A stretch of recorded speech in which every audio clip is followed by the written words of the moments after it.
Samantala, hindi lang po sa Pilipinas masaya ang panahon ng tag-araw o tag-init. Sa Italia, usang-uso rin ang mga pabiyahe o excursion ng ating pong mga kababayan.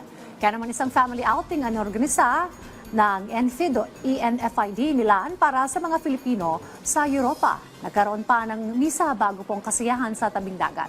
At isang espesyal na selebrasyon. Narito po ang report ni Chet Valencia mula sa Italy. Tuwing tag-init, hindi nagpapahuli ang ating mga kababayan sa Italia sa pagpaplano ng mga pabiyahe. Bonding moment sa mga magagandang destinasyon, pero sa pagkakataon nito, isang espesyal na outing ang isinagawa.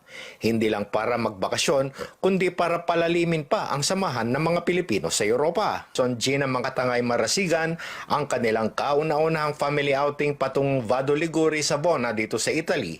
Bahagi ito ng programang Connecting Filipinos in Europe. Mahigit 2 oras na biyahe ang tinahak ng grupo. Bandang madaling araw, narating nila ang Sabona.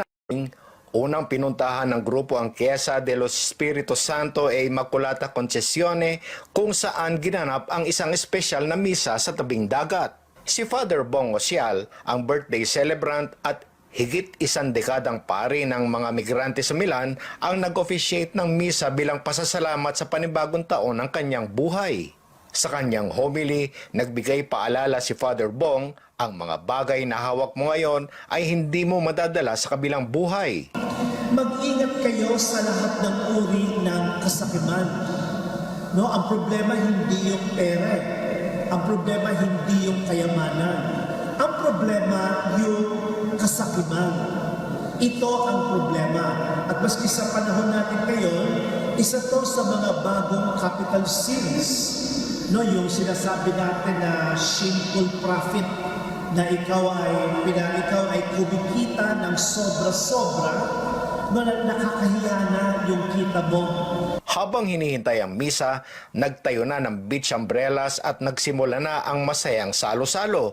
May kanya-kanyang baon, may bit-bit na saya. Tampok din sa programang tradisyonal na blowing of the candle ni Father Bong, kasunod ang sayawan at kantahan ng iba't ibang grupo at organisasyon.